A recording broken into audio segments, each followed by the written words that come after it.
Buonasera a tutti, benvenuti a questa conferenza. Il relatore di oggi è l'ingegnere Marco De Montis, ingegnere meccanico con specialità in indirizzo aeronautico, ha un dottorato di ricerca in ingegneria meccanica, si è sempre interessato nella sua attività di meccanica dei fluidi, turbomachinery e aerospazio. Attualmente è un giornalista e freelance nel campo dell'aeronautica. Sì, giusto? sempre, sì. Allora, pare che abbia avuto sempre una passione fortissima per l'aeronautico fin dagli anni giovanili, e quindi ha partecipato a conferenze, congressi, ha pubblicato molti articoli su riviste specializzate del settore e ha anche pubblicato dei libri, dal Lampo Rosso ai Bagliori di Guerra, ma anche da 100 a 1000, un poeta nel cielo. Sì, sì.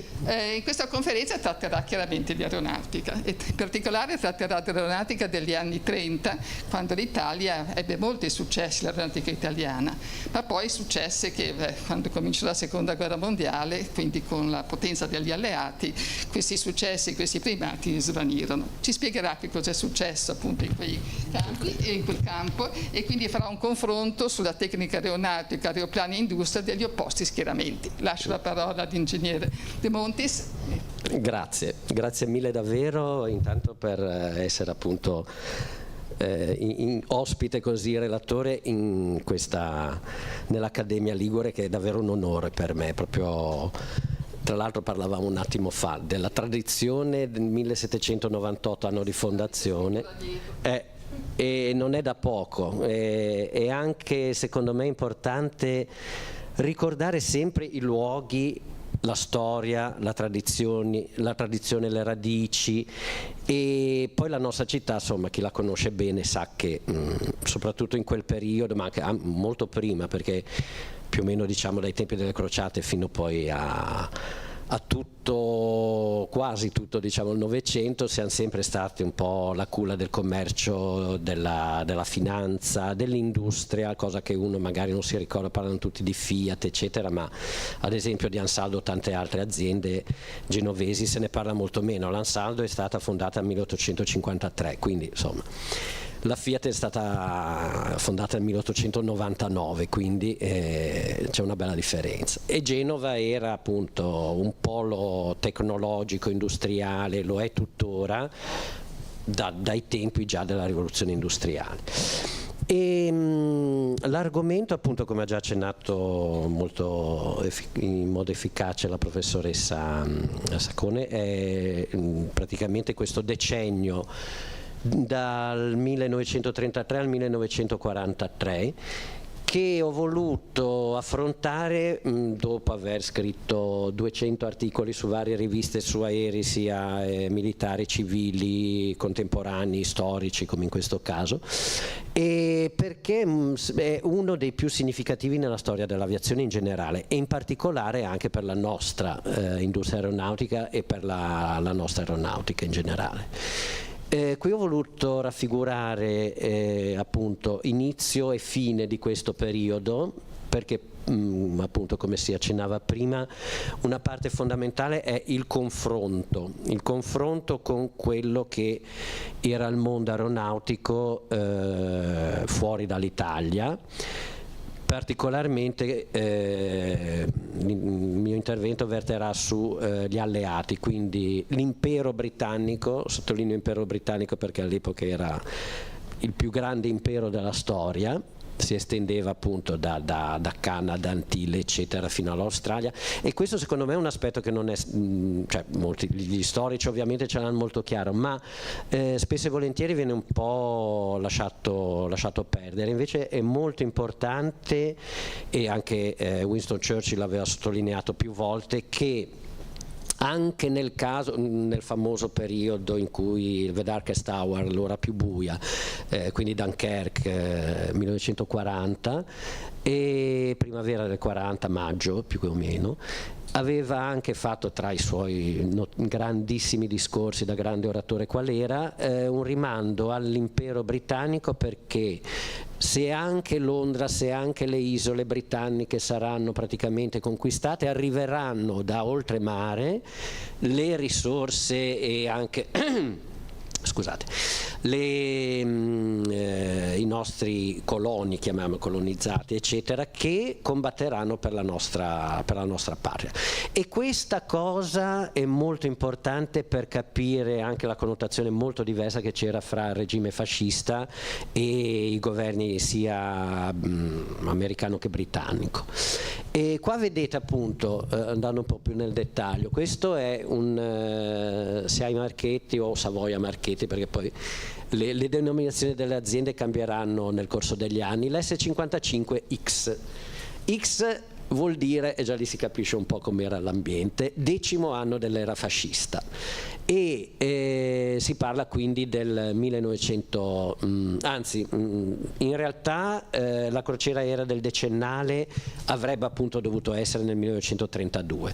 In realtà alla fine ci furono ritardi per la preparazione degli equipaggi, degli idrovolanti e tutto il resto, e si arrivò quindi un pochino lunghi, però in tempo per festeggiare i 10 anni dell'aeronautica militare, della Regia Aeronautica, che era appunto 1933.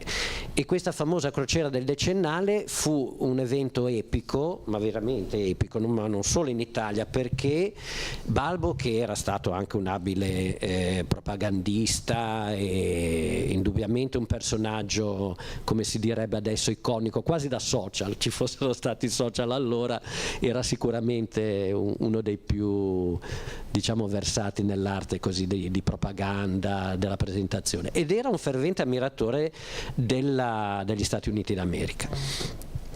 Stati Uniti d'America 1933 incominciano a uscire appunto dalla grande crisi, dalla grande depressione, e si ha l'interesse anche così di far vedere appunto che gli Stati Uniti vogliono accogliere tutti i grandi progressi scientifici, eccetera. E da quel punto di vista questa crociera del decennale, invece, dall'altro lato, dal nostro lato del regime fascista, sarà veramente un'occasione d'oro per mostrare la bandiera, mostrare i progressi appunto dell'industria italiana, anche quindi dal punto di vista strategico, perché ovviamente chi aveva le redini in mano era sempre Balbo e tutta l'apparato di comando della Regia Aeronautica, ma anche dal punto di vista della tecnologia aeronautica italiana e quindi dell'aspetto finanziario, industriale, perché in quegli anni riuscivamo a vendere aeroplani anche soprattutto in Sud America, ma comunque anche in tante altre nazioni. E quindi lì 1943. Questo tetro quadrimotore, che purtroppo abbiamo conosciuto, cioè perlomeno i nostri padri, nonni eccetera hanno conosciuto purtroppo bene anche a Genova, è l'Avro Lancaster, britannico della Royal Air Force, che è stato uno dei protagonisti della guerra in Europa, soprattutto nei cieli della Germania, ma comunque anche da noi ha fatto notevoli danni. E poi vabbè, se ne parlerò un po' meglio nella parte che riguarda appunto la Royal Air Force e l'industria aeronautica britannica. Una connotazione importante che ho voluto dare all'intervento, che ora non potrò approfondire più di tanto, però è la parte dei motori a pistoni, perché all'epoca si incominciava, ecco, nel 1939 decollò il primo aereo a reazione in Germania, in segreto, perché Hitler appunto considerava già all'epoca quello che si direbbe adesso un asset, ma a me non piace tanto, preferirei definire veramente un'arma o comunque un aeroplano veramente del futuro, che poi i tedeschi sapranno sviluppare molto bene, e ancor meglio dalle ricerche effettuate dai tedeschi nel dopoguerra, sia l'Unione Sovietica sia gli Stati Uniti d'America riusciranno a vivere di rendita quasi in questi anni addirittura. E qua invece appunto parliamo ancora dei motori a pistoni. Questo più in alto, quello molto molto lungo, è il motore italiano Fiat AS6, che fu praticamente il propulsore del Macchi MC-72, un idrovolante che tuttora detiene il record di velocità per aerei a pistoni, e nel 1933 appunto 34 raggiunse i 709 km all'ora. Pensate all'epoca cosa poteva voler dire raggiungere una velocità del genere. All'epoca, tanto per avere un termine di paragone, i migliori caccia arrivavano sì e no 350 km all'ora o poco più, e quindi si parla di 2 volte quella prestazione. Questo motore radiale o stellare, che dir si voglia, invece è l'Alfa Romeo 125 a 9 cilindri, in realtà derivato da un progetto inglese, un Bristol Pegasus, che comunque Alfa Romeo aveva interiorizzato e aveva sviluppato veramente in maniera magistrale, motore che verrà montato poi su questo, sull'S79, che è un altro protagonista di quegli anni. A destra qui vedete invece il Rolls-Royce Merlin, che a vederlo così, se uno non vedesse le dimensioni, sembra quasi il motore di una macchina da corsa. In effetti lo è, a parte, ripeto, le dimensioni, per dire, la cilindrata era 30.000 centimetri cubici, quindi vi rendete conto che dimensioni, pesi eccetera sono un po' diversi da quelli di un'auto. E è uno dei più importanti propulsori a pistoni della storia, perché grazie a quello si riuscì a far volare Hurricane, Spitfire, Lancaster, che abbiamo visto prima, e più o meno una trentina di aeroplani sia americani che britannici, che hanno segnato la storia, che hanno consentito agli alleati di vincere la guerra. Quest'altro invece, sempre un Rolls-Royce Vulture 24 cilindri, e questo è l'esatto opposto, un progetto fallimentare, perché già pensare, chi si intende un po' di meccanica e motori in genere, pensare di avere 24 cilindri qui messi a X, come vedete sono praticamente 4 bancate messe a croce praticamente, che sviluppano ovviamente un flusso di calore ingestibile, come infatti successe poi nella realtà, complicazioni costruttive a non finire, perché poi tra l'altro per ogni cilindro in questi motori aeronautici c'erano 4 valvole, 2 aspirazioni e 2 di scarico, e quindi arriviamo appunto a 96 valvole addirittura, 48 candele, e quindi potete immaginare che cosa poteva essere assicurare il funzionamento, tra l'altro in regimi notevolmente estremi, di un propulsore del genere. Questo invece è un altro radiale un po' più complesso rispetto a quell'altro dell'Alfa Romeo della Pratt & Whitney, di 18 cilindri, che fu forse il migliore in assoluto in questa classe di propulsori, nato appunto durante la seconda guerra mondiale, e andato avanti fino praticamente addirittura agli anni 60 con gli ultimi aerei a pistoni tipo DC-6 eccetera. E quindi questo per pensare un attimo al fatto come l'aeroplano già negli anni 30 incominciava a essere, perlomeno quello militare, ma anche in parte quello civile, un sistema d'arma, come si dice anche adesso. E questo perché? Perché si cominciava a raggiungere un livello tecnologico notevole, si cominciavano a diffondere, soprattutto all'estero, non tanto in Italia, le costruzioni metalliche, carrelli retrattili, e anche addirittura gli autopiloti, i primi piloti automatici eccetera, e dal punto di vista di cellula aerodinamica propulsore era abbastanza complesso già all'epoca incominciare a gestire velocità tipo queste di 700 e passa chilometri all'ora, perché in quel regime, benché siamo ancora nel regime subsonico, succede un fenomeno abbastanza particolare, che è quello della compressibilità aerodinamica. Cosa vuol dire? Che l'aria su tutto l'aereo rimane, il volo non è ancora supersonico, perché a livello del mare nell'atmosfera standard si arriva a 1200 km all'ora e qualcosa in più, da lì in poi si incomincia il regime supersonico, ma per superfici molto sottili tipo impennaggi, ali eccetera, vedete come erano estremamente sottili, no? Tutte le varie superfici, incominciano a nascere delle onde d'urto. Nascono quindi dei fenomeni di instabilità aerodinamica che si trasformano poi in vibrazioni, flutter, eccetera, che fanno vibrare la struttura dell'aereo e in casi estremi lo disintegrano, come accadde poi a molti progetti, a molti aeroplani anche alleati nella seconda guerra mondiale. Qui appunto parliamo dell'MC-72 che, ripeto, tuttora ancora in questo record, motore Fiat AS6 con di nuovo 24 cilindri a V, in realtà erano 2 motori da V12 accoppiati, 3500 cavalli. E anche qui, insomma, era un primato non da poco, perché, ripeto, è rimasto tuttora imbattuto, livello tecnologico non era ancora così evoluto come altri progetti, perché di fatto la costruzione era ancora con traliccio di tubi, gran parte della struttura era ancora in legno. Queste parti gialle che vedete sono tutti radiatori in rame. A vederlo da vicino, io l'ho visto qualche mese fa al Museo dell'Aeronautica Vigna di Valle sul lago di Bracciano. C'è da rimanere veramente stupefatti dall'artigianato che c'è qua dentro, perché lì è veramente opera d'arte, dei tubetti veramente da pochi millimetri, ognuno riportato ovunque, sui montanti dei 2 scarponi, dei 2 galleggianti, ovviamente poi vabbè direttamente dal motore, poi qua non si vede molto, ma anche su quasi tutta la superficie alare.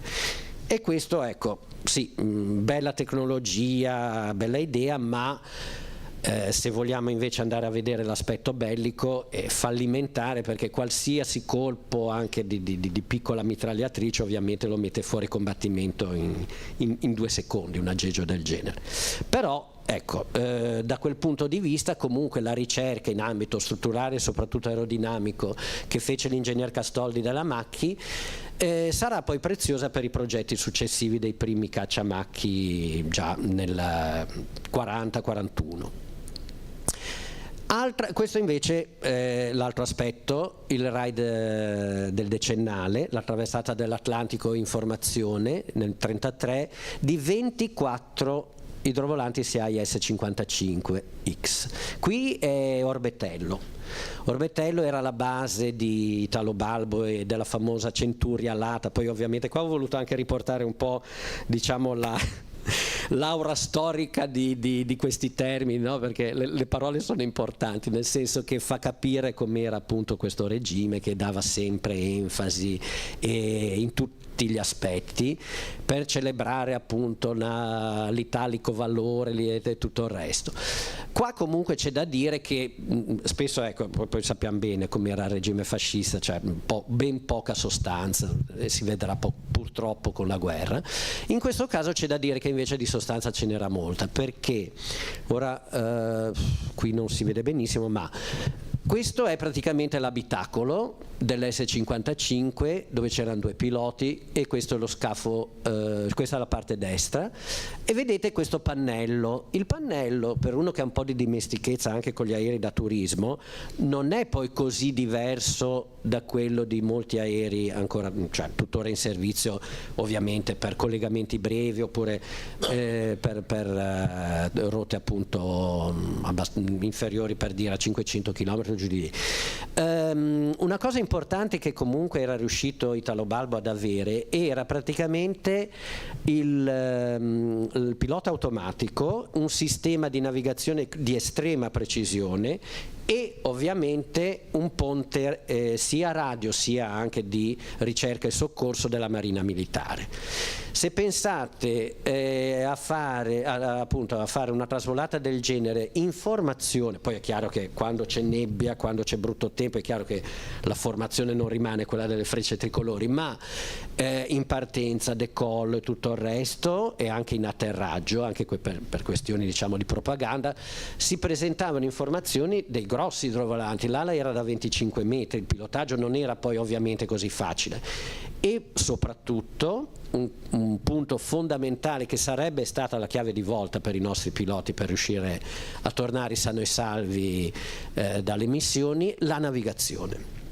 La navigazione in cosiddetto volo cieco, Balbo l'aveva già sviluppata veramente ai massimi livelli in quegli anni lì. Quindi poi uno dice, ma cioè, nel 40 corpo aereo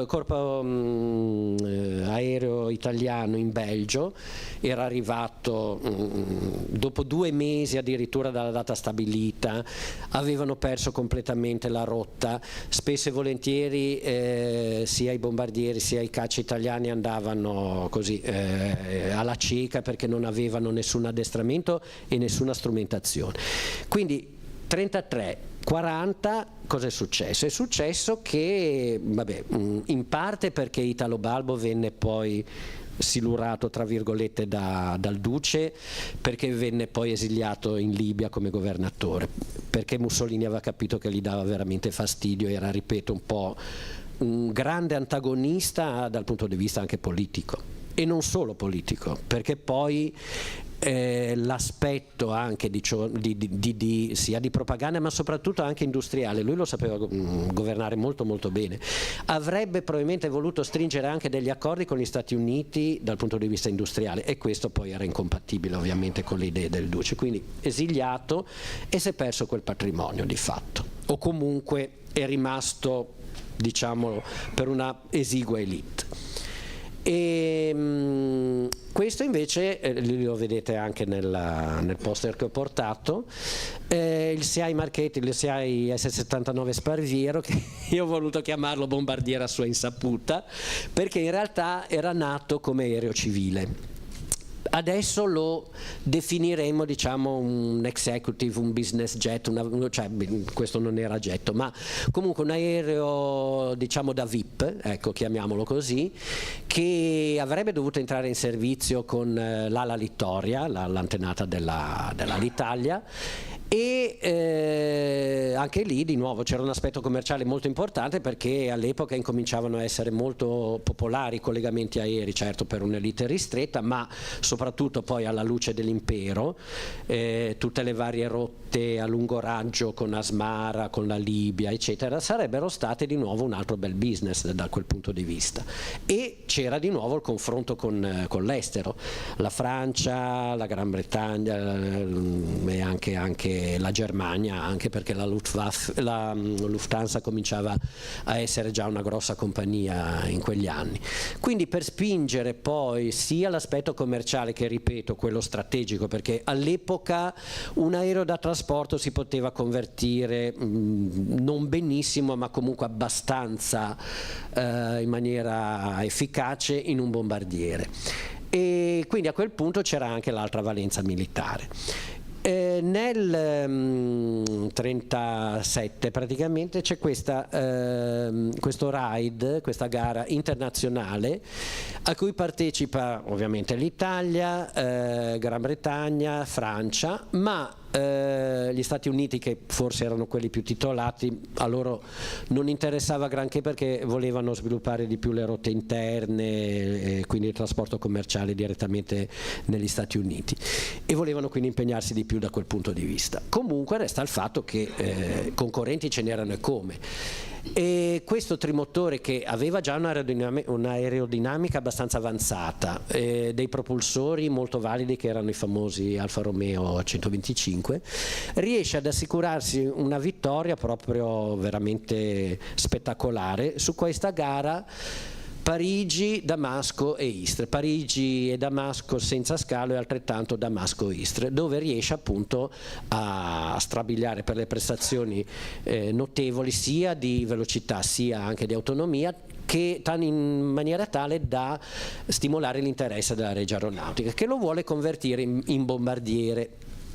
Il problema era che, qua lo vedete abbastanza bene, la fusoliera sì, era abbastanza capiente, ma i centraggi, questo è un altro aspetto importante di un aeroplano, non erano poi più gli stessi, perché se uno piazza 10 passeggeri, 9 quanti erano nella fusoliera, diciamo relativamente leggeri e ben distribuiti, a dir tanto 100 kg l'uno, quindi se vogliamo mettere bagagli un po' più di 1 tonnellata, 1200 kg, ma comunque abbastanza ben distribuiti lungo la fusoliera. Il centraggio viene fatto ovviamente in condizioni particolari.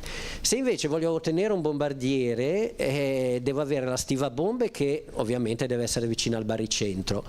L'aeroplano poi si ritrova tutto sbilanciato, ed è quello che poi accadde, e a meno, cioè, soprattutto alle alte quote, che sono le quote operative dei bombardieri. Quindi di fatto che cosa accadde? Che questo bombardiere rimase in servizio come tale per pochissimo tempo, divenne poi un aerosilurante, quindi in virtù delle buone prestazioni anche a bassa quota, la maneggevolezza e quindi anche un buon armamento, riuscì a dare qualche pensiero, diciamo, alla Royal Navy. Se avessimo avuto dei siluri più efficienti ne avremmo affondate anche di più di navi inglesi. Così poi non fu. Poi di nuovo primati, ecco.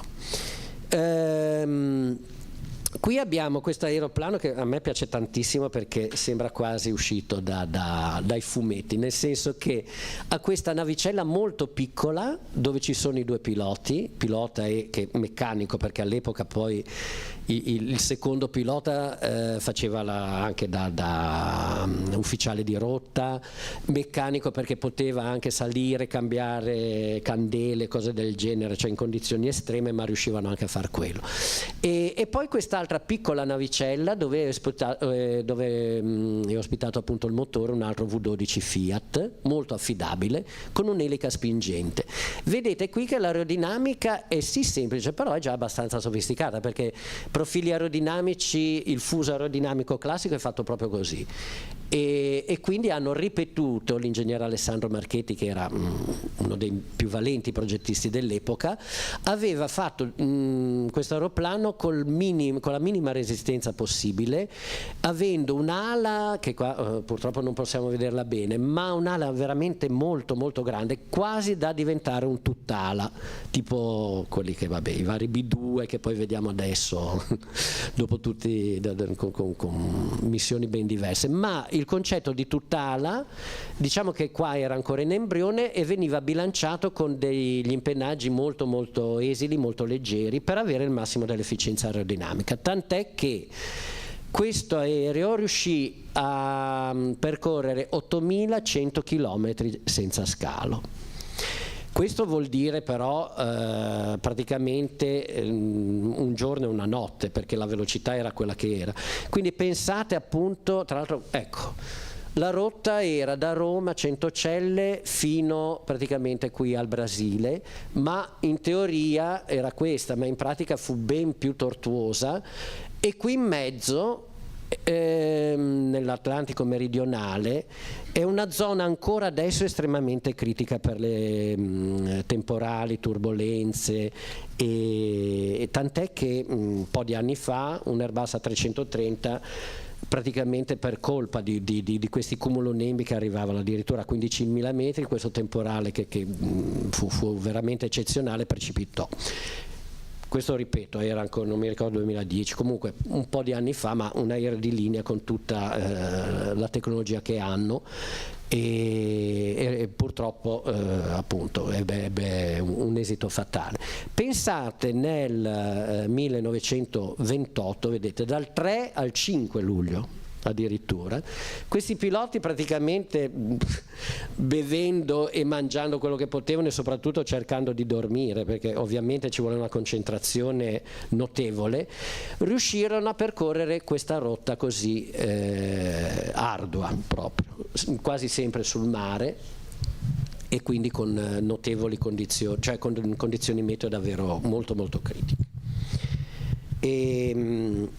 L'altro primato è un primato che tuttora resiste, Mario Pezzi, raggiunse 17.000 metri con quell'aeroplano che sembra di nuovo un altro moscone, un affare del genere, con questa elica enorme, e vabbè, ovviamente il fascio bene in evidenza, e con queste ali molto molto sviluppate per avere anche lì la massima efficienza e la massima portanza, perché ovviamente arrivando a quelle quote la portanza non c'è più, la densità dell'aria è talmente ridotta che questo farfallone comincia così a flottare nell'aria e il pilota deve avere una estrema abilità nel continuare a dominarlo tra velocità di stallo e velocità massima, perché nel punto famoso di tangenza è dovuta al fatto che ci sono le due curve, quella che limita la potenza dell'aeroplano, quella che limita invece la resistenza, cioè sono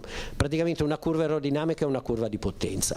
Quando si toccano c'è solo un punto preciso in cui il pilota può riuscire a dominare l'aereo, ed è quasi veramente un equilibrista sul filo veramente, perché hai solamente un parametro accettabile, non ne hai altri. Quindi se devi volare a mettiamo 120 km all'ora, se voli a 119 vai in stallo, se voli a 121 perdi il controllo per altre ragioni.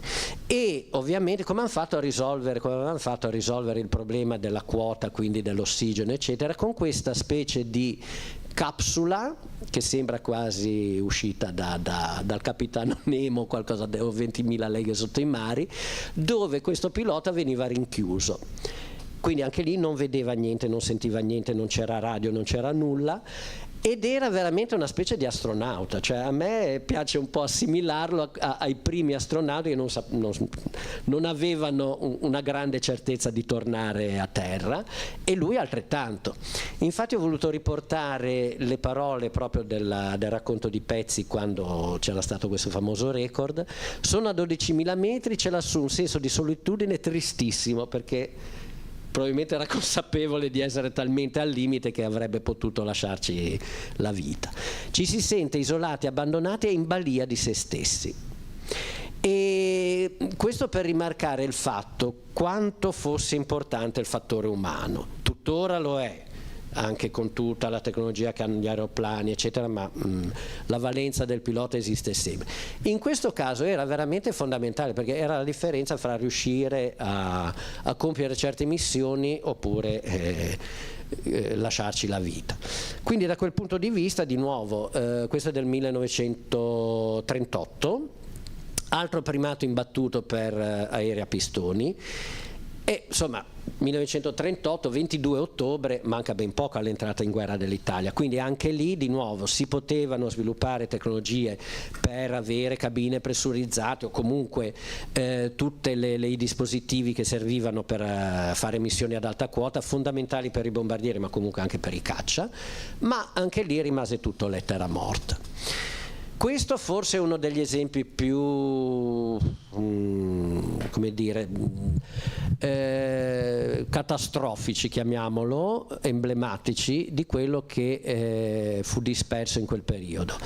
Allora, di SSE, Direzione Superiore Studi e Esperienze, Guidonia. Guidonia è vicino a Roma, fu istituita 1937-38 per volontà anche di Mussolini, ovviamente poi lui si servì dei vari generali per riuscire ad avere poi le attrezzature e le competenze necessarie, ma fu comunque una volontà al massimo livello del regime di avere praticamente un centro di ricerca e raccogliere, accentrare tutta la ricerca aeronautica in un organismo appunto unico. Divenne poi un centro di eccellenza a livello mondiale sicuramente per le installazioni, perché queste sono gallerie del vento che all'epoca cominciavano ad averli degli Stati Uniti, ma già in Gran Bretagna non c'erano ancora. Vennero poi sviluppate poco dopo, ma all'epoca non ce l'aveva quasi nessuno. Una galleria del vento addirittura per lo studio dei flussi supersonici a Mach 2. Cioè parliamo di appunto ancora prima della guerra, quando i caccia cominciavano a stento a superare i 500 km all'ora. Quindi la lungimiranza anche qui c'era, però accanto appunto a queste installazioni molto moderne ci fu ancora un residuo del passato. Questo aggeggio strano che sembra quasi un locomotore ma non lo è un un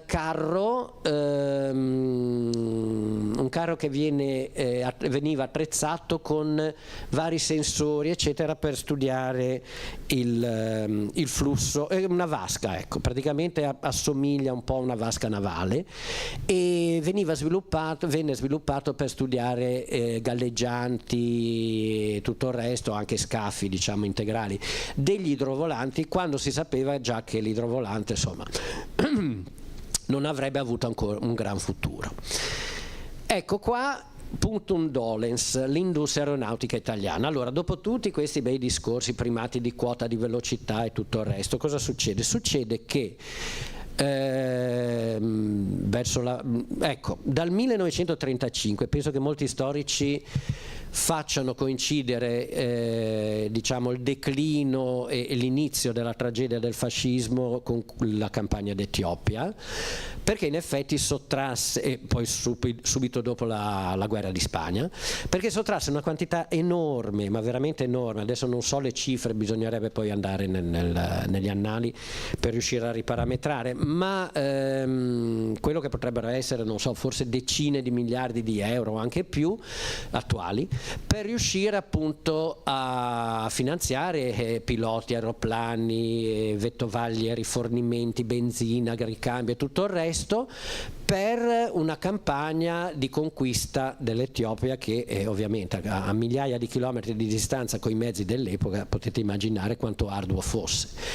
E io ho voluto evidenziare questo aspetto perché in quel periodo vi fu proprio uno scollamento, una separazione netta fra il comparto dei primati, quindi la centuria alata, chiamiamolo così, di Italo Balbo per intenderci, quindi il grandissimo patrimonio della navigazione a lungo raggio e in volo cieco, senza visibilità, la grande perizia del reparto di alta velocità che era quello del Macchi MC-72, quindi di nuovo tecnologie d'avanguardia per propulsori, aerodinamiche eccetera, la tecnologia delle alte quote altrettanto strategica, e quindi questi tre aspetti vennero totalmente dimenticati. Questo perché una grande colpa le ebbe, secondo il mio giudizio, anche l'industria aeronautica, dovuta al fatto che la vocazione è sempre stata estremamente artigianale.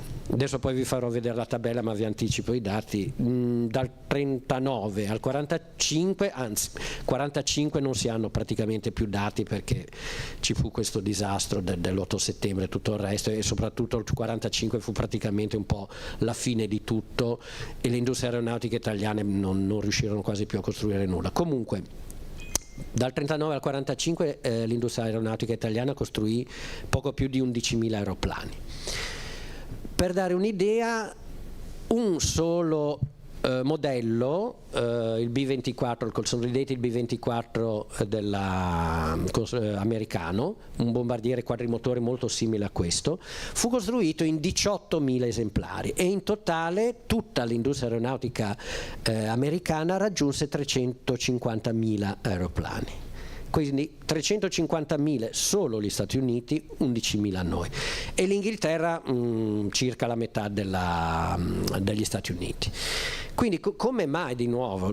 Perché eravamo di nuovo un'eccellenza mondiale, qua vabbè poi magari qualcuno non sarà d'accordo, ma si possono anche fare dei paralleli un po' dei giorni nostri, dei grandi picchi di altissima tecnologia, e dopo, non dico il deserto, ma comunque in quei tempi sì, sicuramente il deserto, ma una patrimonializzazione che rimase un po' di un'elite, l'elite della centuria alata, l'elite dei voli d'alta quota, l'elite del reparto studi e esperienze di Guidonia e l'elite anche del reparto alta velocità eccetera.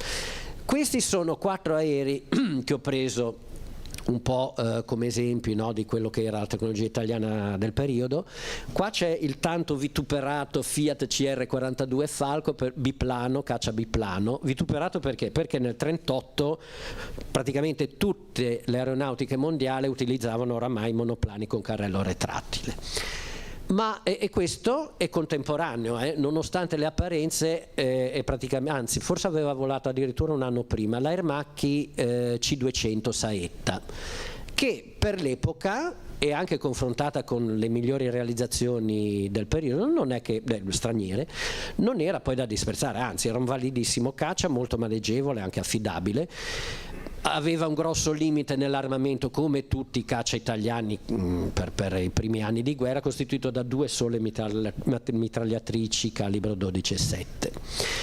E come mai noi entrammo in guerra con quello, col biplano? Perché anche lì intanto era fatto dalla Fiat. La Fiat già allora, col senatore Giovanni Agnelli, il fondatore, aveva praticamente in mano gran parte dell'industria italiana, e la divisione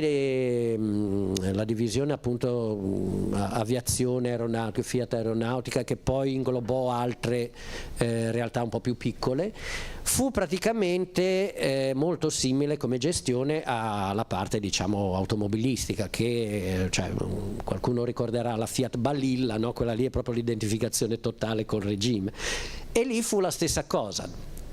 Il Fiat CR42 Falco alla fine, nel 1940, fu praticamente l'unico caccia italiano disponibile in un certo numero di esemplari, affidabile, molto amato dai piloti, perché i nostri piloti, che avevano praticamente inventato l'acrobazia aerea collettiva, volevano solamente un aereo del genere, molto maneggevole, che avesse la cabina aperta addirittura, quindi immaginate volare con la cabina aperta d'inverno, magari giusto nel nord Europa, tipo Belgio, eccetera, cosa volesse dire. Però tant'è, c'era questo mito, no, dell'acrobazia, che era sicuramente ben fondato, ma non basta vincere una guerra, anzi spesso non serve, anche perché se uno poi legge le biografie dei grandi assi, quasi sempre gli abbattimenti fra caccia avvennero con la vittima che manco si era accorto di avere un nemico in coda, proprio perché si arrivava molto veloci, soprattutto in monoplani come quello, e senza fare grandi evoluzioni, con una mira estremamente precisa, e poi ci si allontanava. Doveva essere proprio una raffica o 2 al massimo, per quelli molto in gamba, e con una buona mira, è finita lì. Quindi quello là era totalmente superato anche come tattiche. Qua invece abbiamo 2 aeroplani molto interessanti, perché questo è il Piaggio P108, bombardiere quadrimotore, che per conto mio anche forse migliore o più avanzato per certi aspetti del B-17 americano. Questo è il Reggiane R2000 Falco.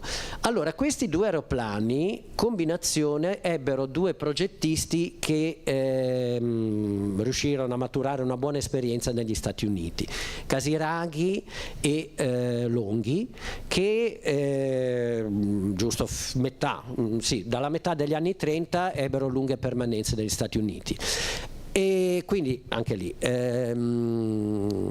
l'industria, la Piaggio e la Reggiane, che era nel gruppo Caproni, ebbero questa grande occasione di poter incorporare delle tecnologie molto mature, anzi all'avanguardia per certi versi, anche dal punto di vista della produzione. Solo che anche lì di nuovo la Fiat, soprattutto in parte la Aermacchi, riuscirono ad imporre i loro progetti. Poi vabbè, il Piaggio P108 era anche talmente avanzato che l'industria aeronautica italiana soprattutto per i subfornitori che c'erano all'epoca, non era in grado di produrre le eliche in modo, cioè l'elica a passo variabile che oramai montavano tutti i grandi bombardieri stranieri, e non riusciva anche poi spesso e volentieri ad avere dei motori adeguati, perché con la quota perdevano molta potenza per colpa dei compressori che non erano quelli adatti, eccetera eccetera. E il Reggiane fu bocciato perché aveva questa soluzione del serbatoio integrale alare che all'epoca all'aeronautica non piaceva, e quindi alla fine anche lì grandi occasioni perdute.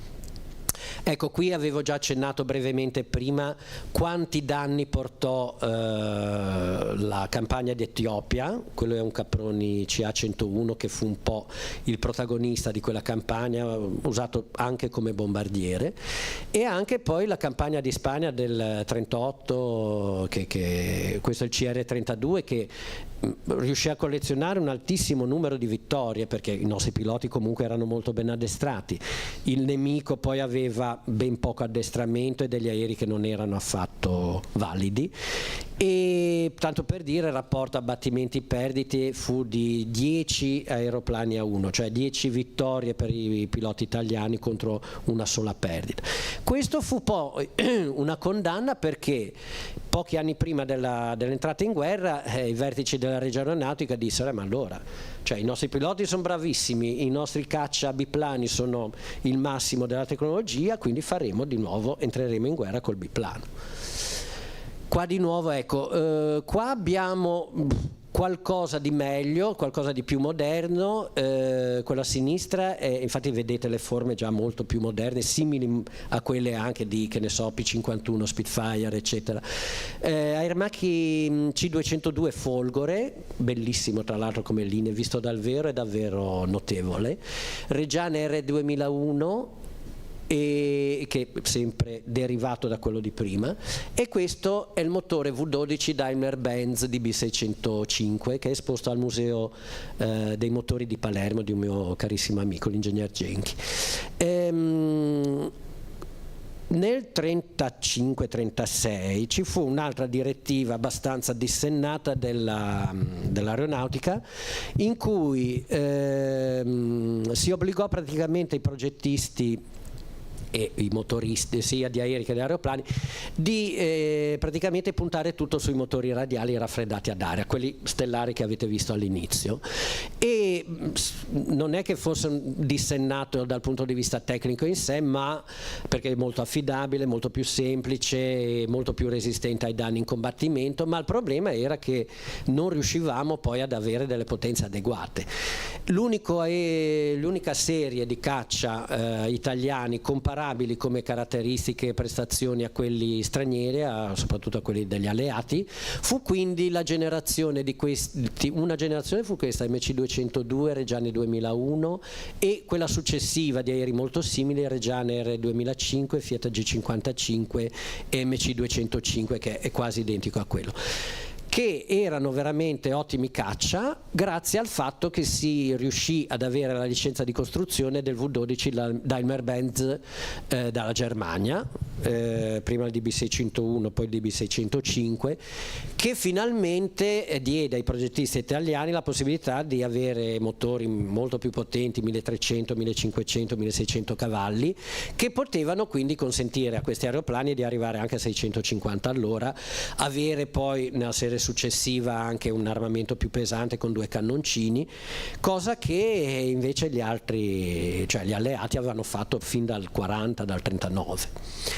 Qua ho voluto di nuovo citare un po' la perfida Albione, che anche lì ci cagliamo un po' in quegli anni.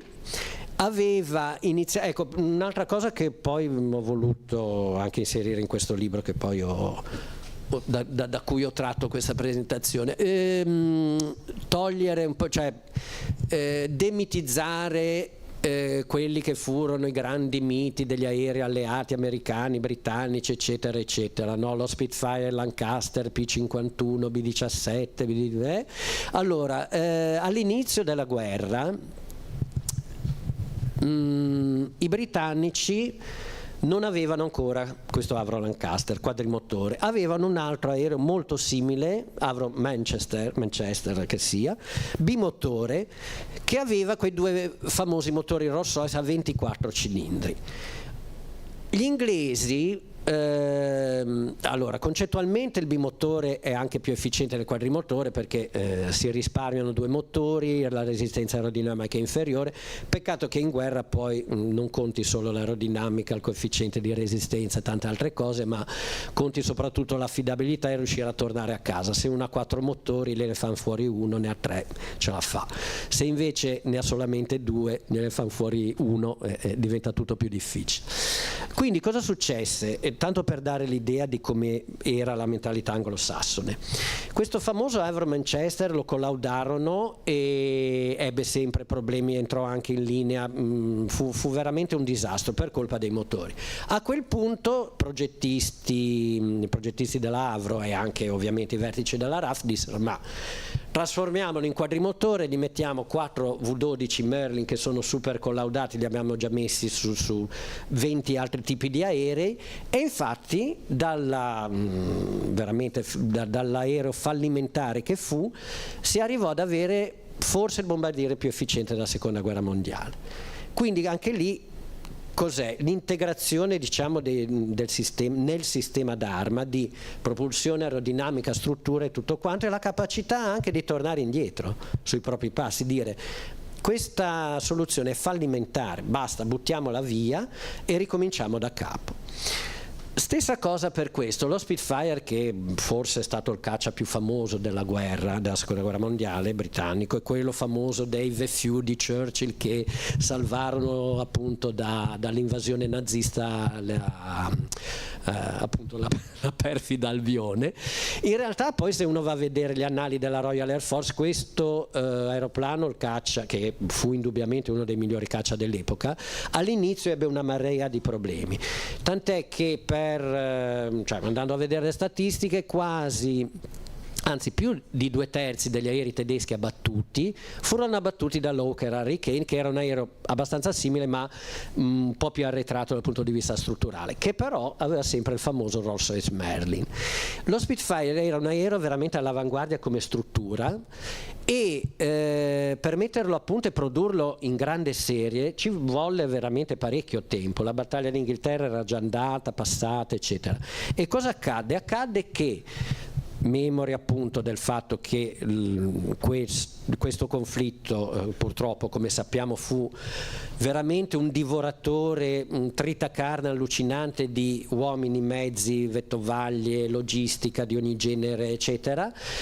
Gli inglesi si attrezzarono per costruire da zero a Birmingham, nei dintorni di Birmingham, una fabbrica molto simile a quelle dell'industria aeronautica americana. Infatti vi furono anche parecchi tecnici americani che a Castle Bromwich, un sobborgo di Birmingham, allestirono questa nuova fabbrica, e da lì, dai pochi esemplari al mese dei Spitfire, passarono a circa 200 al mese.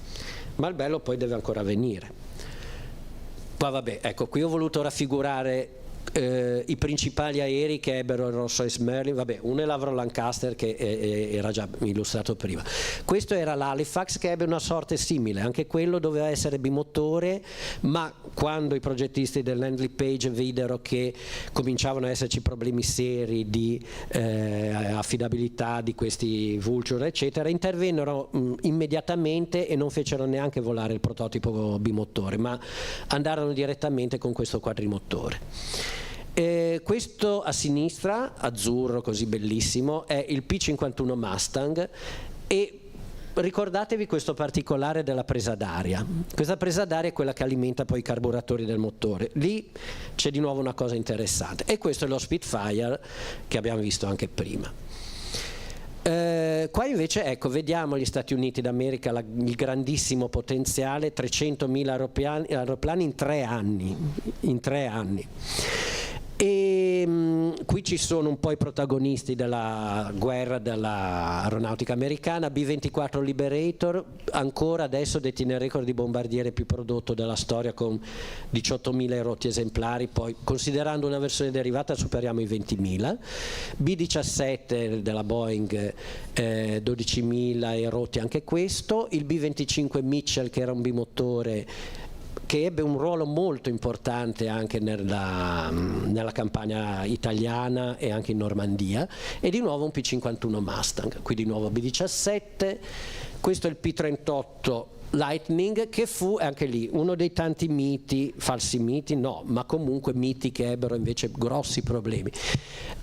Quando nacque intorno al 39-40, questo doveva essere il caccia standard dell'aeronautica americana, a lungo raggio, 4 cannoni addirittura nel muso, quindi sulla carta era veramente un aeroplano imbattibile. Peccato che poi ebbe notevoli problemi ai radiatori, quindi i motori si surriscaldavano, la cabina, soprattutto nell'impiego in Europa ad alta quota, quindi climi molto freddi, era praticamente una specie di congelatore per il pilota, e ci vollero un po' di anni per riuscire finalmente finalmente a tirar fuori qualcosa di decente da quell'aeroplano. Quest'altra foto è una delle più emblematiche secondo me, perché è la linea di produzione a Dallas, anzi a Fort Worth, vicino a Dallas, dove tuttora escono gli F-35 della Lockheed. Anche perché una cosa importante, le fabbriche americane non erano proprietà delle aziende, erano proprietà del governo, e credo che tuttora in molti casi sia ancora così. Quindi il governo cedeva in leasing, in affitto, i vari siti produttivi a chi capitava, cioè qual era il progetto più strategico del momento, poteva essere il B-24, poi magari dopo diventava il B-29, eccetera eccetera. Quindi anche lì una lungimiranza notevole, nel senso che io sono il governo, ti dico io cosa devi costruire qua dentro, quello che serve alla nazione, non quello che serve a te. Non il Fiat G50 che era già superato, diverso dal CR42. Il G50 era un monoplano un po' simile a quelle Aermacchi C200, e anche lì, tanto per avere l'idea di com'era invece la situazione da noi, vi fu questo concorso dell'aeronautica in cui si cercava il nuovo caccia monoplano, quindi insomma c'era stata già una certa lungimiranza. Vinse questo progetto dell'Aermacchi, il C200, che venne prodotto in poco più di 1000 esemplari, 1100. In realtà l'idea era quella di farlo costruire su licenza dalla Fiat. La Fiat riuscì a imporre il suo progetto, benché fosse inferiore, benché avesse grossi problemi, perché il ricatto di nuovo dai vertici, sia Agnelli sia gli altri, fu: dovete produrre questo qua perché io sono attrezzato per produrre questo progetto che è mio. Se volete che produca su licenza un altro aeroplano, passerà un altro anno e quindi vedete voi. Quindi anche lì, per il beneficio di pochi, vi fu quello che purtroppo sappiamo. E qua vabbè, ecco, vi faccio vedere solo l'ultimo particolare. Presa d'aria Mustang P-51, che fu un aereo fondamentale per l'aeronautica americana, perché divenne il caccia di scorta delle grandi formazioni dei bombardieri in Europa, soprattutto dei B-17. Allora, tanto per avere un'idea, di nuovo il B-17 quando nacque fu veramente un grosso problema, perché era alle vertici tecnologici, ma di nuovo il discorso del sistema d'arma. La cabina ovviamente non era ancora pressurizzata, all'epoca non si poteva ancora avere la tecnologia per riuscire ad avere la pressurizzazione di queste cabine così. L'impianto di riscaldamento era insufficiente, a 10.000 metri di quota, perché arrivava già a quelle quote. Avevano problemi di grippaggio dei turbocompressori, perché fu uno dei pochi insieme al B-24 a avere già dei turbocompressori, e quindi anche lì la Royal Air Force ne aveva ordinati un po' di questi B-17, li ritirò immediatamente dal servizio perché ebbe delle perdite notevoli. Poi subito dopo, nel 1943, i primi raid sulle grandi fabbriche tedesche, Schweinfurt e altri grandi siti industriali della Germania, finirono in tragedia, perché nell'agosto, se non erro, del 1943 una formazione di B-17, ma parliamo di 500 aeroplani, fu praticamente decimata. Ne riuscirono a tornare sì e no la metà, perché gli aerei di caccia di scorta non riuscivano ad avere l'autonomia per garantire la loro copertura. Quindi anche lì cosa dovettero fare? Inventarsi un aereo come questo Mustang, sì, possiamo andare qua, che all'inizio aveva un motore V12 americano Ellison, che aveva però delle grosse limitazioni di potenza in quota, perché il compressore che doveva sovralimentarlo era insufficiente. Allora gli americani e anche gli inglesi cosa dissero? Ma noi abbiamo la Rolls-Royce, abbiamo il V12 Merlin, quello famoso che vi ho fatto vedere prima, montiamolo sulla cellula vostra. Nacque quasi in contemporanea questa idea, sia negli Stati Uniti sia anche in Gran Bretagna.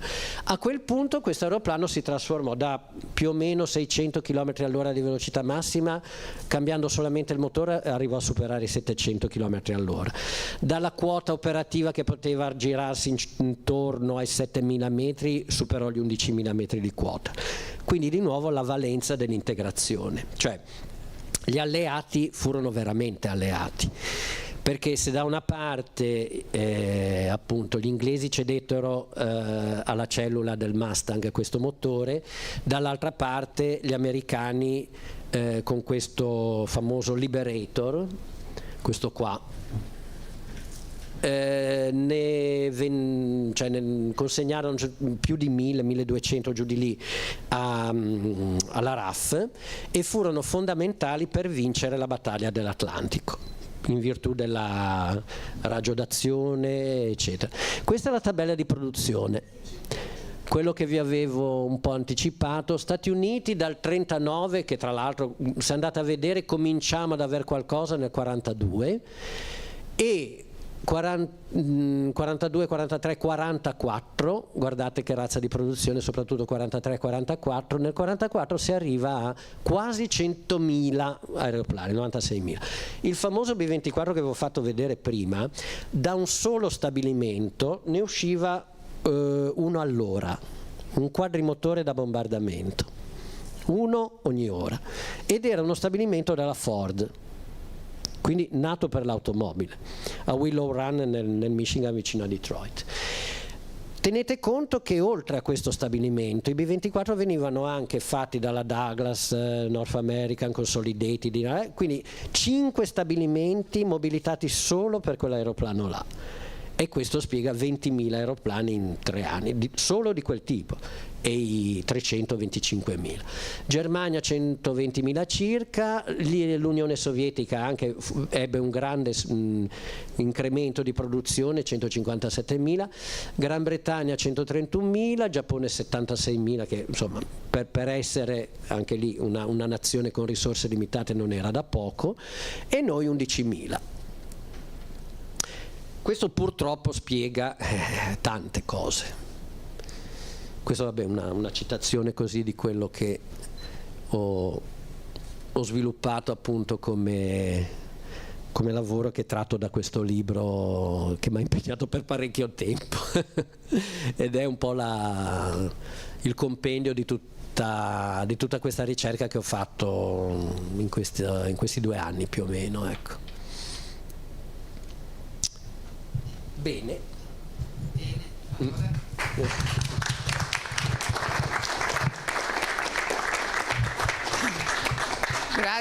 Grazie Ingegner Montis per la bella relazione molto documentata, sì. Che io penso che ci siano delle domande a questo punto e sicuramente curiosità. Andiamo per ordine. Lei non ha accennato alla questione dei carburanti. Se compra il libro c'è. Una battuta, per carità. Perché pure è stata in quegli anni è completamente cambiata negli Stati Uniti e non da noi. Verissimo, ma infatti lo cito nel mio capitolo. Allora, i carburanti, bella osservazione, perché anche lì dà le dimensioni di quanto sia importante il sistema paese e il sistema industriale soprattutto. Dunque, anche la Germania ebbe quel grosso problema. Infatti, ecco, partiamo dalla Germania. Il V12 di B605, che vi ho fatto vedere prima, sviluppava più o meno la stessa potenza del Rolls-Royce Merlin, a seconda delle versioni, 1400-1500 cavalli, però se andiamo sullo stesso periodo, più o meno le potenze coincidono. Ma il Merlin aveva una cilindrata di 27.000 cm3, il DB605 35.000 cm3, e questo perché, come dice giustamente, già all'epoca, nel 1943, gli alleati potevano già disporre di benzina 130 o anche 140 numero di ottani. Noi arrivavamo sempre a 87, ma anche i tedeschi. A stento c'era qualche reparto di elite che riusciva ad arrivare a, credo, 95, qualche volta anche 100, aggiungendo magari etanolo, queste cose. Un'altra cosa importante, che riguarda l'aspetto appunto dell'industria petrolchimica, i lubrificanti. Noi continuavamo ad andare avanti con l'olio di ricino come nella prima guerra mondiale, perché purtroppo non si era fatta ricerca in quel senso. Chi conosce bene le moto, anche soprattutto d'epoca, che hanno raffreddamento ad aria, sa che l'olio lubrifica ma soprattutto raffredda, e da quel punto di vista gli americani erano riusciti, ma anche i britannici comunque, ad avere dei motori radiali estremamente efficienti e estremamente potenti. Gli ultimi, nel 1945, i Pratt & Whitney a 18 cilindri arrivavano oltre 2500 cavalli. Tutto questo con un motore raffreddato ad aria estremamente semplice, tra l'altro da manutenere, da riparare, spesso molto più damage tolerant, come si dice adesso, e quindi anche lì si riusciva a superare i limiti di questi motori raffreddati ad aria grazie alla benzina, grazie ai lubrificanti, cosa che invece da noi non fu. Più il discorso molto più strategico degli approvvigionamenti, giacimenti petroliferi, che c'era tutto l'impero britannico a disposizione, da Canada, Australia, Malesia, tutto il resto, l'Africa, il Medio Oriente e tutto il continente americano. Shell, sì, anche Shell, ma soprattutto Texaco e Standard Oil avevano, tant'è vero che ci sono tra i bellissimi poster della guerra tantissime immagini che sono proprio della Standard Oil oppure della Texaco, che we work for freedom eccetera eccetera, e fa vedere le caratteristiche dei carburanti ad alto numero di ottani o dei lubrificanti. Ma ecco, le candele, che anche lì uno ci pensa, dice candele dei motori, anche quelle è tutto un divenire, nel senso che c'è più potenza. Tra l'altro, ecco, un aspetto molto importante in aviazione, anche questo non è forse tanto considerato: alle alte quote c'è poca aria, c'è poco raffreddamento. Paradossalmente uno dice ma sei a meno 50, no, perché ad esempio il B-29, che fu il famoso bombardiere di Hiroshima, aveva come requisito di superare addirittura 600 km all'ora per evitare la caccia nemica. Quindi aveva i motori radiali famosi, quindi molto grossi anche, 45 litri, 45.000 centimetri cubi. Quindi cosa fece la Boeing? Cercò di fare delle gondole motori estremamente compatte, estremamente filanti. Peccato che non passava più l'aria di raffreddamento. Infatti per parecchi anni, cioè per parecchi mesi veramente, andarono all'arrosto centinaia e centinaia di B-29 per quel problema lì. Quindi si dovette intervenire anche lì sui flussi di raffreddamento, anche qua con la NACA, la NACA antenata della NASA. E anche questo, ecco, un altro aspetto importante che qua non riesco a approfondire per questione di tempo, ma ho trattato lì, l'integrazione con gli enti di ricerca. Prima ho parlato di Guidonia e rimase un po' una lettera morta, nonostante fosse all'avanguardia, nonostante potesse dare un grosso apporto di ricerca. I progettisti italiani dicevano: questi cosa vogliono? Sappiamo tutto noi, ho già fatto, che ne so, 50 progetti così, perché devo stare a sentire sta gente? In Gran Bretagna e negli Stati Uniti era esattamente il contrario. Si sviluppavano lubrificanti, carburanti, turbocompressori ed erano a disposizione di tutti. E questa è anche la valenza, non c'era lì la politica dei cassetti chiusi, che addirittura appunto il B-17 della Boeing venne costruito dalla Lockheed, che era un concorrente numero 1 all'epoca per la Boeing, e ci fu proprio, ecco, una sinergia molto molto efficiente.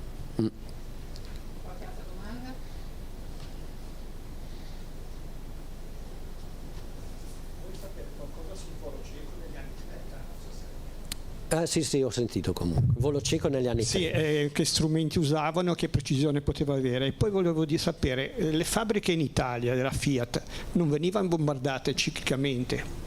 Sì, purtroppo sì, anche quello successe, sì, quello fu un grosso problema. Beh, peraltro i tedeschi avevano un problema amplificato perché sappiamo, no, come furono i bombardamenti alleati.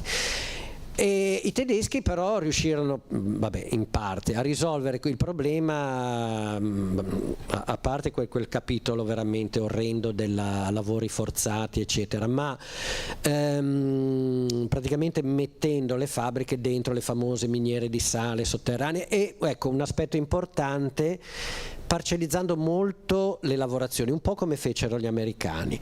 Se voi andate a vedere l'elenco dei fornitori dell'aeronautica americana, si rimane un po' così, perché il famoso Mustang aveva, qua mi ero dimenticato una cosa, questo radiatore, questo è proprio fluidodinamica veramente molto interessante. Allora, questa è la presa d'aria, che è quella là.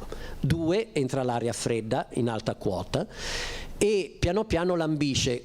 Il 3 è il radiatore dell'olio, che anche qua di nuovo ricordiamoci quanto è importante l'olio nei motori, pur essendo un V12 raffreddato a liquido. E poi quello più grosso, il 5, è praticamente il radiatore principale. Questo lo faceva la Kelvinator, che era quella che faceva poi i frigoriferi. E anche lì tutte piccole parti eccetera che erano comunque integrate fra di loro, cioè, pensate a quanto era complesso il sistema di logistica, di produzione, di fornitura.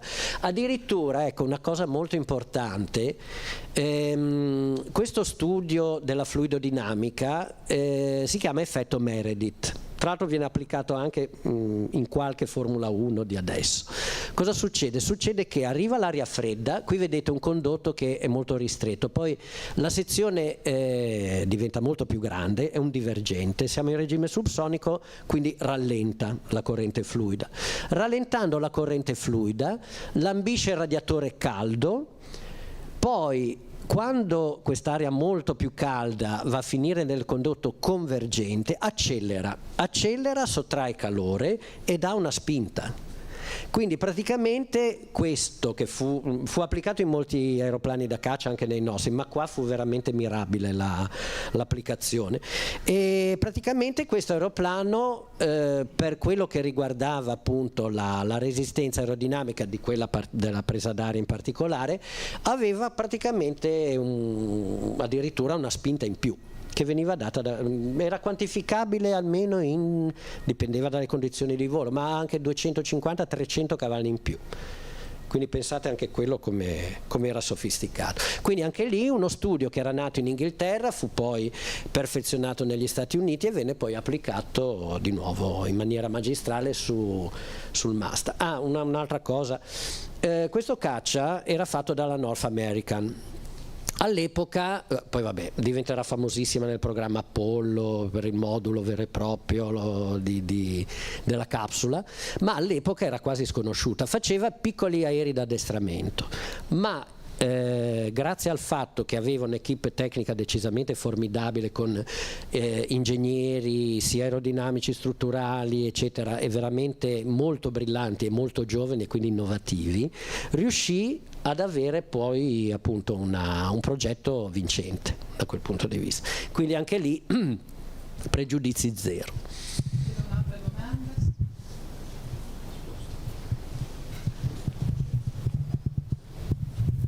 Io mi permetto di ricordare la prestazione sportiva in tempo di guerra di un S-75, il papà diciamo, un fratello maggiore dell'S-79, da Zaporizhzhia, che conosciamo bene adesso perché c'è la centrale nucleare e la guerra, fino al Giappone. Fino al Giappone, sì. È stata un'impresa veramente che fece estremamente arrabbiare Göring, e questo che disse, mangia spaghetti ci hanno battuti. E questo fa un po' parte del patrimonio che avevamo con i famosi, la famosa Centuria LAT, ed è quello che la domanda di prima mi ero dimenticato del volo cieco.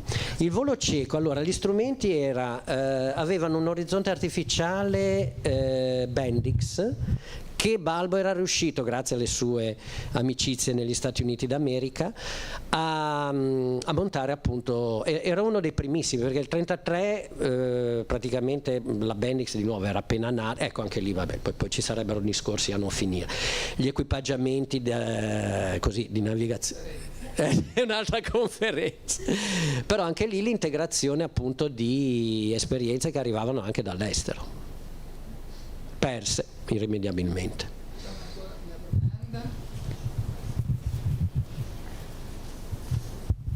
Una curiosità più che altro, sì? Ma la Cina aveva un'aviazione, cioè perché all'epoca c'era allora gli americani avevano fornito parecchi aiuti e le famose tigri volanti per appoggiare questo regime di Chiang Kai-shek. E di fatto poi la Cina era stata invasa dal Giappone, almeno cioè, c'era stato un conflitto molto cruento sempre 38-39, in cui il Giappone riuscì praticamente a invadere anche la Cina, o perlomeno Hong Kong e certe altre zone, la zona appunto della fascia costiera, ecco. E di fatto poi l'unica aviazione cinese che vi fu quella che poi sarebbe diventata Taiwan, e conquistarono appunto quel territorio gli americani.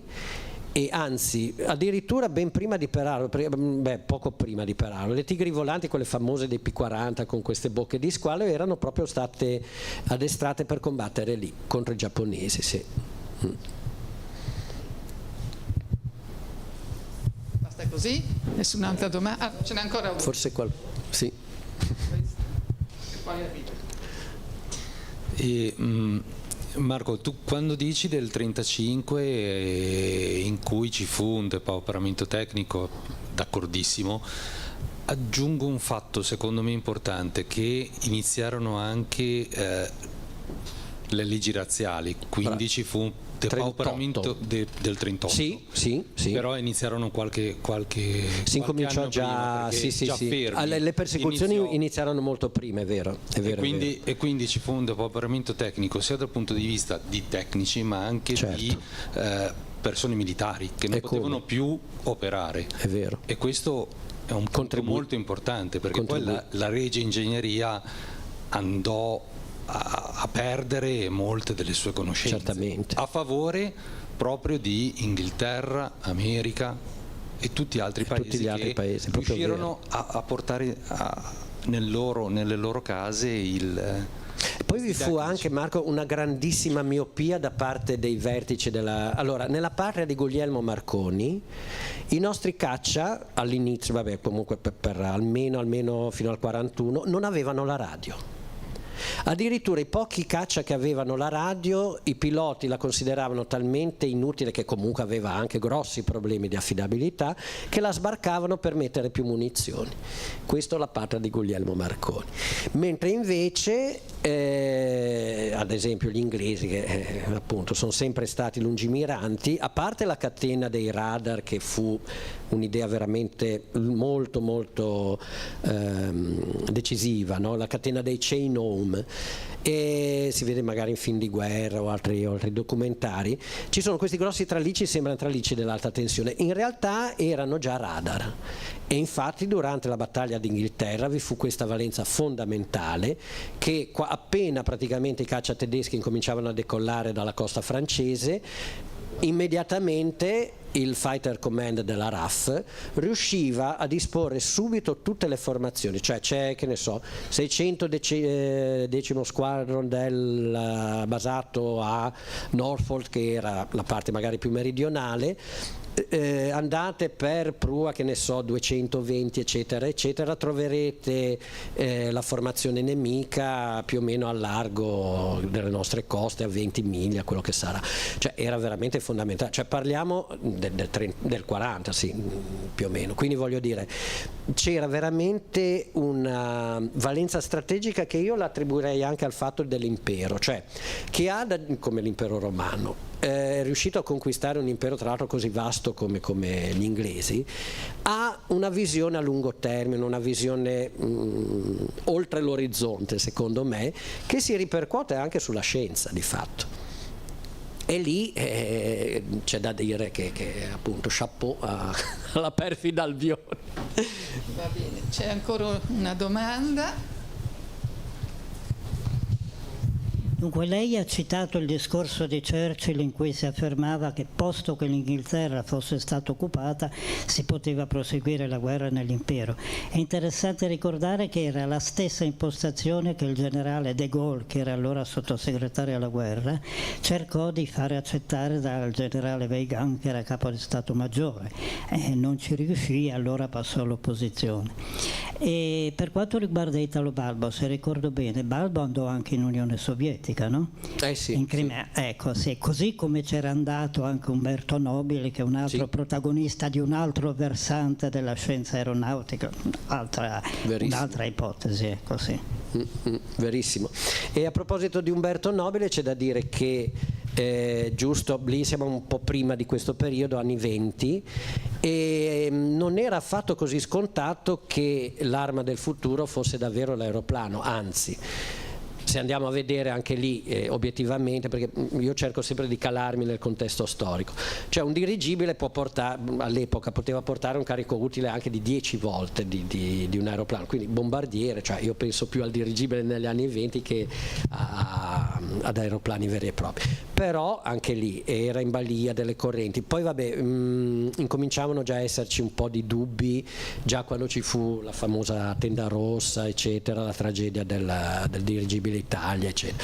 Ma anche lì però ci fu una guerra di potere fra le due fazioni, fra i dirigibilisti e tra invece quelli che promuovevano l'aeroplano, e anche lì il duce, per cercare di calmare gli animi, spesso dava posizioni di comando a chi era della vecchia scuola dei dirigibili, cosa che anche lì tarpò le ali allo sviluppo soprattutto dei bombardieri.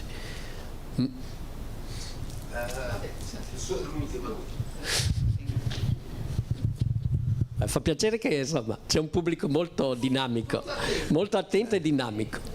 Quanto può aver influenzato l'avere la stessa lingua nell'aiuto tra America e Inghilterra, cosa che invece non è stato possibile tra Italia e Germania? Mi riferisco tu lo sai, alla bomba Fritz, sì, che i tedeschi non riuscivano a mettere a posto, poi sono venuti in Puglia e gli italiani in 2 mesi gliel'hanno messa a posto, poi per ringraziamento ci hanno affondato la corazzata, però insomma 9 settembre, se non c'erano gli italiani che gli mettevano a posto la bomba volante, è vero, l'antenata dei droni saremmo forse non ci facevano. È un'ottima osservazione che tra l'altro dà spunto anche al fatto che giusto, anche noi l'asse appunto Roma, Berlino, Tokyo vabbè, rimase confinata a 10.000 km di distanza.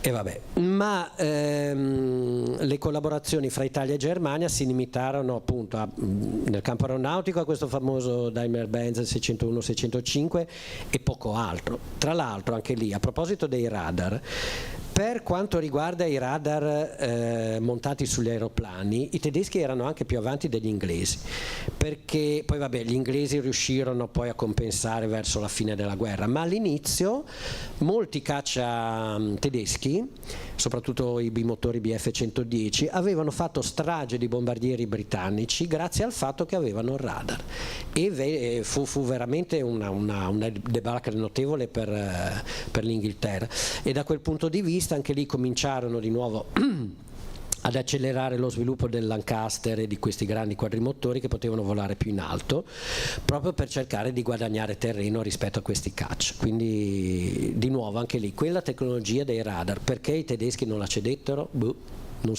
Non si fidarono mai fino in fondo, ma tutte e due, cioè noi anche altrettanto, no? Non eravamo così alleati, mentre invece quello è vero, cioè di fatto poi c'era Oscar Wilde, no? Sì, credo Oscar Wilde, che diceva che 2 popoli divisi dalla stessa lingua e un po' è vero, anche perché nel momento del bisogno lì fu fondamentale, penso, anche il fatto di avere dei rapporti interpersonali così privilegiati, diciamo, fra Roosevelt e Churchill, perché prima anche di Pearl Harbor vi fu un'intesa davvero, altro che patto d'acciaio, lì fu veramente un patto di titanio, non so come chiamarlo, in cui veramente gli Stati Uniti e l'impero britannico erano veramente, non dico una cosa sola, ma comunque collaboravano. Ci furono anche lì diffidenze, eccetera, ad esempio ecco, nel campo dei motori a reazione, motori a getto, gli inglesi di nuovo erano molto più avanti degli americani. Cedettero poi la licenza di produzione alla General Electric per il primo turboreattore, che fu poi montato nel 1943, prima vabbè su un prototipo della Bell che non è che funzionasse granché bene. Poco dopo funzionò invece molto bene sul Lockheed P-80, che fu il primo il primo aeroplano sviluppato nei famosi Skunk Works, che tuttora esistono nell'ambito della Lockheed, ed è praticamente il reparto di ricerca e sviluppo.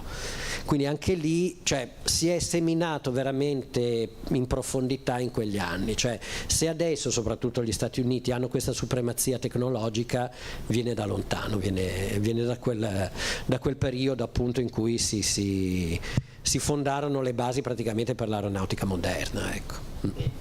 Bene, allora possiamo ringraziare sicuramente l'ingegner De Montis, la conferenza è stata puntuale, ha dato un sacco di informazioni, ci sono state molte curiosità, mi sembra che sia stato un successo. Vi dico le prossime conferenze. Allora, giovedì 4 dicembre, quindi dopodomani, abbiamo Franca Carboni, il restauro, equilibrio fra storia, tecniche e scelte di intervento. E poi giovedì 11 dicembre abbiamo Walter Riva, Università di Genova, la cometa dei magi. Entriamo quindi a Natale, nell'ambiente natalizio, le ipotesi astronomiche sull'evento che annunciò la nascita di Gesù.